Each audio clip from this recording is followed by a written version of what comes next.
So what do I do, YouTube? It's your boy King David in this thing, and I'm back at y'all again with another video. Canelo, you a bitch. I'm putting it out there. So before I get going on the video, man, y'all know what to do. Go ahead, hit the like button, and if you're new here, be sure to subscribe one time for your boy, so we can continue to grow like we need to grow on this channel. You know what I mean? He's an email chat. He's fighting because somebody mailed him the belt. Alright, so with all that out the window, man, y'all see what the title of the video is. The real reason Demetrius Andrade pulled out of the Zach Parker fight. You know what I mean? Oh, look at this guy. So before I get going on the video, man, real quick, man, special shout out to everybody fears Andrade for coming through with the facts, because I actually got this information from him. So salute to you, fam. You know what I mean? Because I'm gonna proceed to educate the general population on exactly what the fuck is going on and why Demetrius Andrade does some of the things that he does. At least in this particular case. You know what I'm saying? Canelo, you a bitch. I'm putting it out there. Okay, so cool. So quick disclaimer before I get cooking. I don't want y'all to think that what I'm about to say means that Demetrius Andrade didn't sustain some sort of injury which contributed to him pulling out of the Zach Parker fight. I don't want y'all to think that, because at the end of the day, what I'm saying doesn't necessarily mean that didn't play a role. It don't mean that at all. You know what I'm saying? It could be that, it could be this, along with some other things. You know what I'm saying?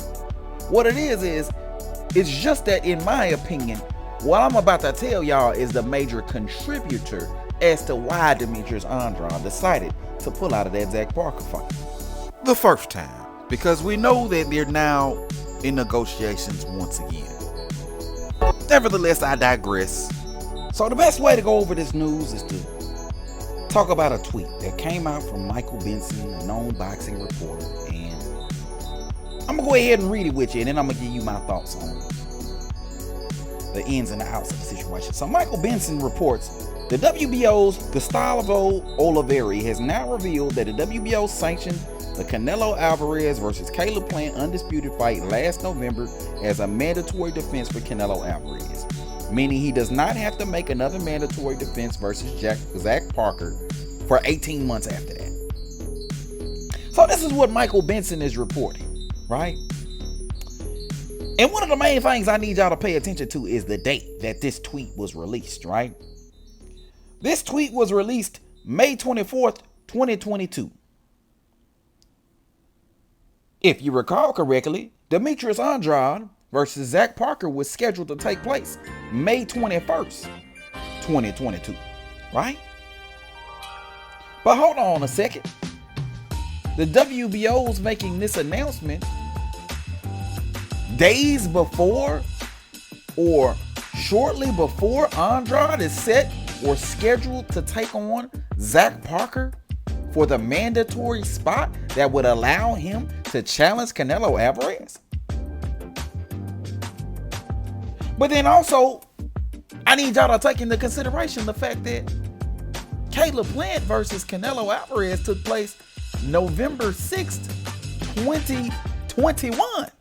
6 months before Andrade was set to take on Zach Parker. So hold on, y'all. You mean to tell me that the WBO decided to make this little change right before Andrade was set to take on Zach Parker, even though they had 6 months to do it? And then the other thing about this is, since when does the WBO make unification fights mandatory defenses? I'm gonna need y'all to make this shit make sense for me, y'all. Since when in the fuck do sanctioning bodies count unification fights as mandatories?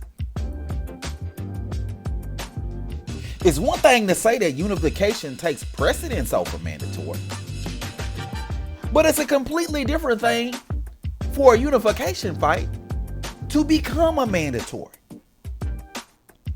And all before a mandatory title eliminator is set to take place. You see, I know a lot of you Canelo Alvarez fanboys and Andrade haters aren't going to like hearing this information, but these are the facts. This is the cold, hard truth.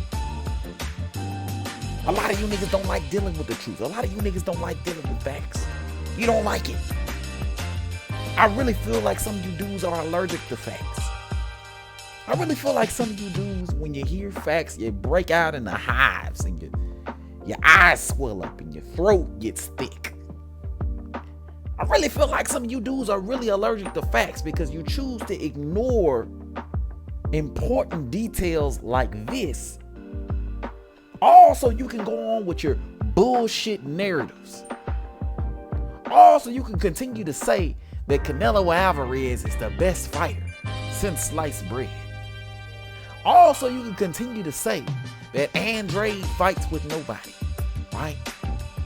Also, you can continue to say that Andrade doesn't deserve a fight, or that Canelo tried to make a fight, or that Andrade doesn't want to fight anybody, right? Also, you can run around with these bullshit narratives. All you can say, Andrade is ducking Donovan. You want to ignore facts like this. You want to ignore the WBO protecting Canelo Alvarez, because that's exactly what the fuck this is. The WBO is protecting Canelo Alvarez from Demetrius Andrade. There's no other way to interpret this. There's no other way you can sit here and tell me that a sanctioning body is gonna all of a sudden, weeks before a fight, announce to the world that a fight that was done or that happened 6 months ago just became a mandatory, and therefore they're not going to enforce another mandatory for another 18 months. There's no way you can tell me that that's a normal thing, because it's not. You have unifications and you have mandatories. You can say unifications take precedence over mandatories, but unifications certainly don't become mandatories, like I said earlier. You know what I mean? So if you find yourself being one of those people who likes to criticize Demetrius Andrade's career and you like to nitpick at little things that he does and doesn't do, I want you to take into consideration shit like this happening. I want you to take into consideration shit like this happening, right?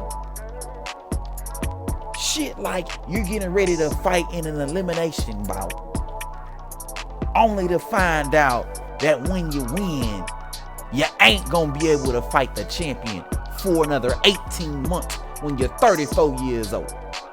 I want you to think about that. The next time you decide you want to criticize Demetrius Andrade's career and the decisions that he makes regarding his career, because this kind of shit ain't got nothing to do with anything that Demetrius Andrade has done or hasn't done. And this has everything to do with the people that are being protected, like Canelo Alvarez, like Triple G, like Jamal Charlo.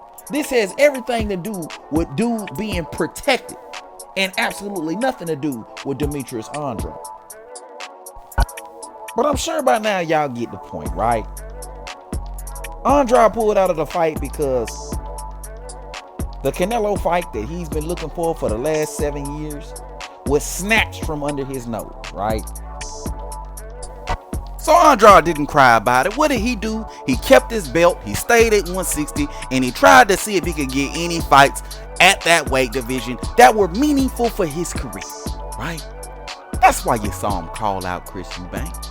That's why you saw him make a last-ditch attempt to fight somebody worth a goddamn at 160 pounds before deciding to make the final decision and move up to 168, all so he can wait 18 months to fight Canelo Alvarez, potentially.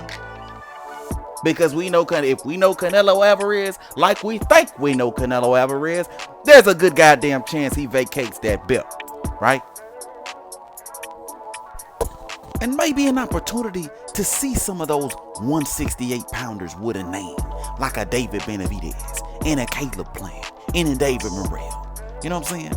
Somebody who has more to offer Demetrius Andrade than somebody like a Yannick Adam Kaluli, right? He's an email chain. He's fighting because somebody mailed him the belt. So, you know, again, before you start talking this and that about Demetrius Andrade, I want you to take shit like this into consideration. I want you to take into consideration sanctioning bodies like the WBO protecting guys like Canelo Alvarez from guys like Demetrius Andrade. I know that. 2 weeks, 3 weeks before his fight, announcing to the world that he ain't gonna be able to force a title shot versus the champion for 18 months. You know what I'm saying? And you wonder why Demetrius Andrade pulled out of the fight. And you wonder why Demetrius Andrade makes some of the decisions that he makes. That's because clearly some of these guys in and or around his weight division are scared to death of Demetrius Boo Boo Andrade. But I'm gonna go ahead and wrap the video up right here. If you're new to the channel, be sure to subscribe. And everybody, and I do mean everybody, be sure to hit that goddamn like button. But until next time, I'm gonna holler at y'all. Peace.